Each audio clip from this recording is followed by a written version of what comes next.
Drive into Danger by Rosemary Border. Read by Charles Collingwood.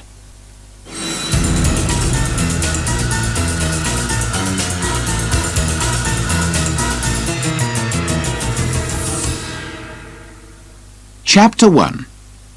A Truck Without a Driver. Mark Miles and his son Andy are having a bad morning.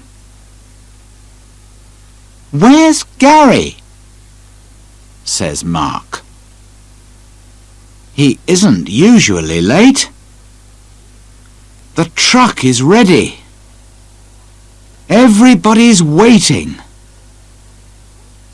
Then Gary Slater comes to the office. He is ill. "I've got a bad arm, Mr. Miles," says Gary. "I'm very sorry, but I can't drive today." Just then, Kim Parker arrives. She is a student. Her father is one of Mark's drivers. She is working in Mark's office in her holiday. "Good morning, Mr. Miles," says Kim. "What can I do first?" "Can you drive a truck?" says Mark with a little laugh. "I've got tables in Faversham and wine in Lyon, and no driver." "Yes, I can drive a truck," says Kim. "I've got a license." "Wonderful," says Mark. He is looking happier. "Have you got a passport?" "Of course. It's at home." Suddenly, Mark is much happier. "OK. Can you take a truck to France?" "Here is some French money, and these are all the papers. Read them carefully." "Can I go too, Dad?" asks Andy. "I can't drive a truck, but I can drive a car and read a map. And I can speak French. Perhaps I can help Kim." "And you want to go to France? I know." "OK, you two. Run home and get your passports, your overnight bags, and some sandwiches. There are sleeping bags in the truck, and a mobile phone too. When you come back, go and look at the map with Gary. He drives to France every week. He can tell you about it."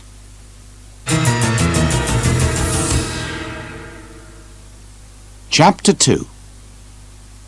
Gary makes a phone call. "Get the tables from the shop at Faversham," says Gary. "Then take the ferry from Dover to Calais. At Calais, look for signs to the A26 motorway.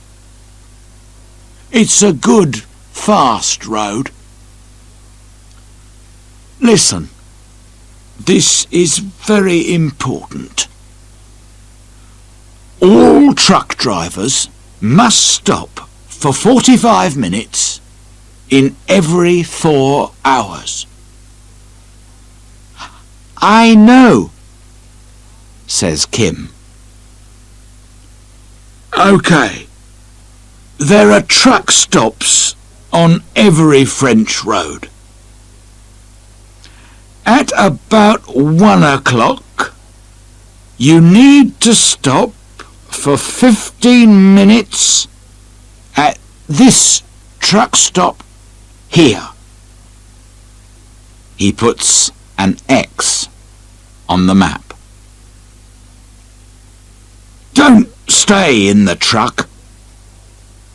Get out, walk about and get some coffee. You don't want to go to sleep when you are driving. At about 4 o'clock, you must stop again here, near Dijon. Again, Gary puts an X on the map. The cafe at the truck stop makes wonderful coffee. Good luck and drive carefully, says Gary. Andy and Kim get into the truck and drive away. And Gary makes an important phone call. Hello, Gary here. I can't drive today, but tell Paul it's OK. The truck stop near Reims at 1 and Dijon at 4. Look for a girl with brown hair and a boy in a yellow shirt.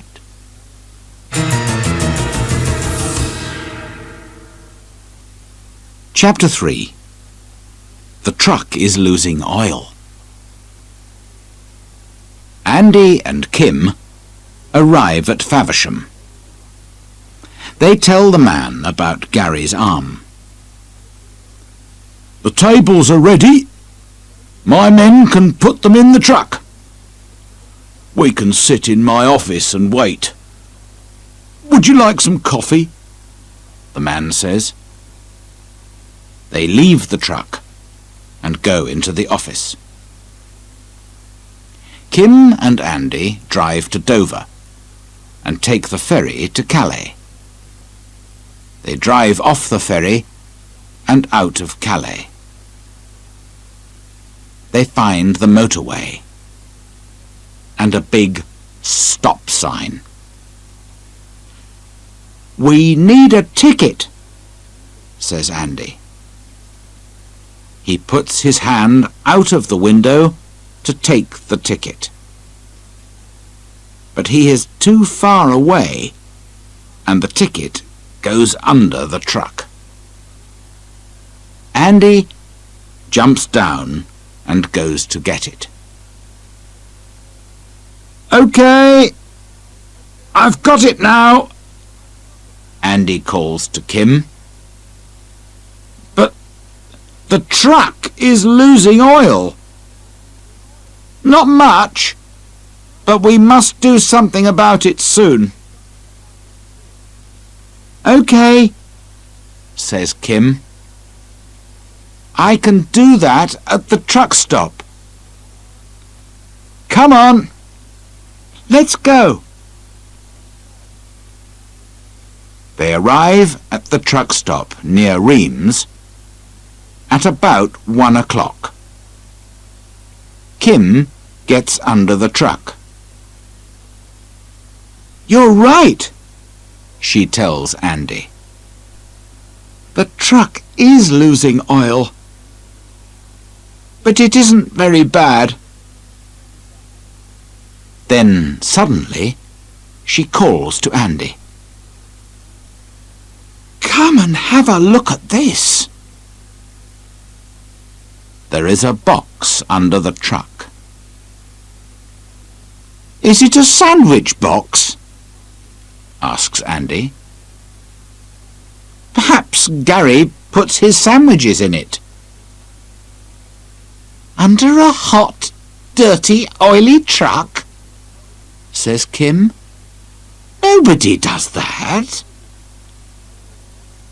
Oh, well, I need some coffee. She goes to the cafe.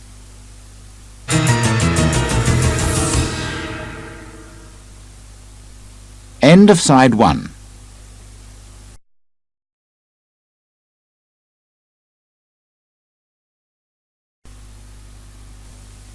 Chapter 4. On the road. They get into the truck again and drive along the motorway. Our next stop is near Dijon, said Andy. Dijon is in Burgundy. They make wonderful wine there. I don't want any wine, laughs Kim, but I do want some coffee. They arrive at the truck stop just before 4 and sit down in the cafe. Suddenly, Andy says, "Someone's looking under the truck." Through the window of the cafe, they see a fat man in a green shirt.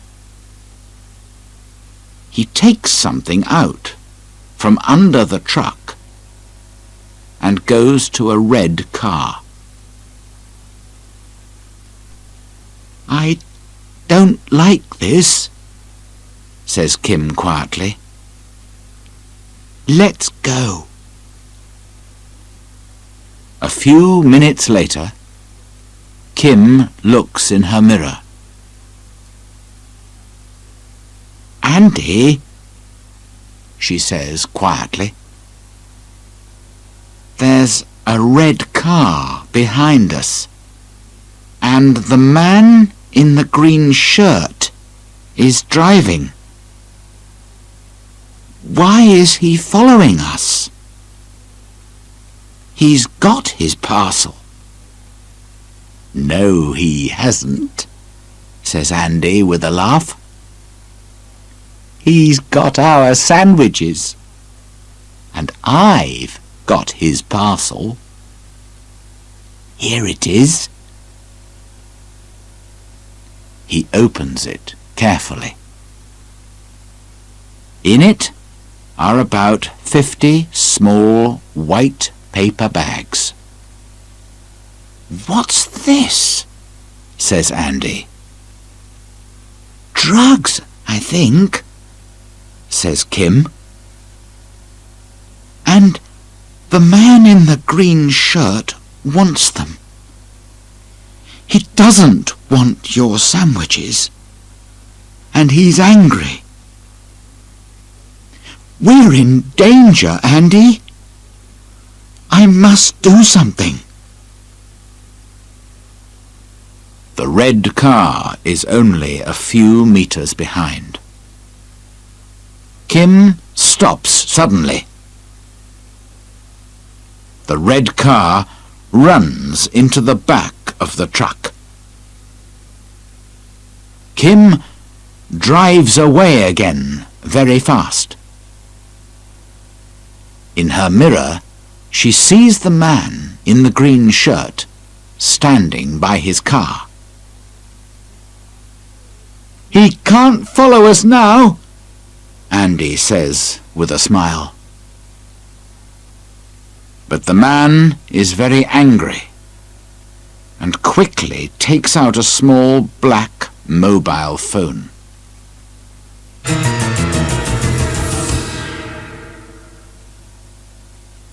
Chapter 5. The Rubbish Dump. "We must leave the motorway," says Kim. They take a quiet country road through small villages. Suddenly, Andy sees a big sign on their left.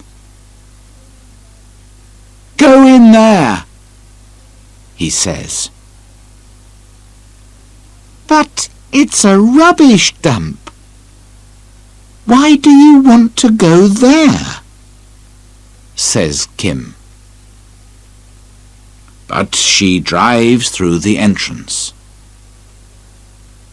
Andy opens his window and throws the parcel of drugs into the nearest skip. "We must phone for help," says Andy. But just then, two men arrive in a white car. A man in a black suit is driving. The man in the green shirt is with him. The two men leave their car across the entrance and jump out. The man in the suit has a gun. "Now we can't drive out of here," thinks Kim. "Oh dear." The two men run up to the truck and stand by Kim's door. "Give me the parcel," says the man in the black suit very quietly. "Run, Andy!" says Kim. Quickly, Andy opens his door and jumps out of the truck. He runs to the white car. The man in the green shirt follows him. But he is too fat and slow. Andy gets into the car and drives away. Kim opens her door suddenly. The big mirror hits the man in the suit. He falls down and loses his gun.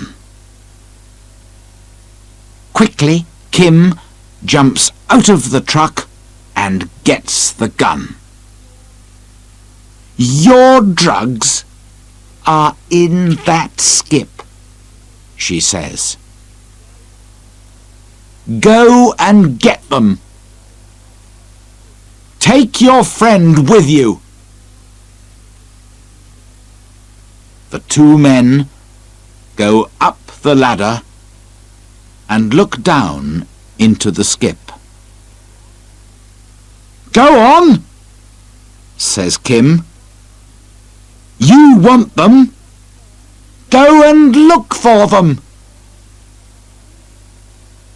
The two men jump down into the skip. Quickly, Kim takes the ladder away. Now, the men cannot get out.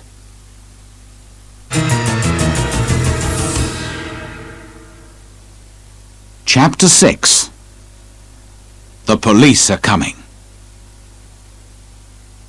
Carefully, Kim puts the gun in her overnight bag. Then she goes to the truck and telephones the police. A French policeman answers. "Hello? Do you speak English?" she asks the policeman on the phone. But Kim does not speak French, and the French policeman does not understand English. "Where's Andy, thinks Kim. He speaks French. Just then, a white car comes through the entrance to the rubbish dump. It stops, and Andy jumps out. He runs up to Kim. "It's okay, Kim," he says. "The police are coming." A few minutes later, a French police car arrives. 4 policemen jump out. Kim gives them the gun. "Where are the drugs?" asks one of the policemen. "And where are the men?" "In that skip," says Andy with a laugh. The policemen get the ladder. Later that evening, Andy and Kim drive to Lyon with the tables. They have coffee and long French sandwiches in a cafe. Then they go to the wine shop. They arrive very late. A fat little man is waiting for them. He looks angry. "Why are you late?" asks the man. "Well," begins Kim.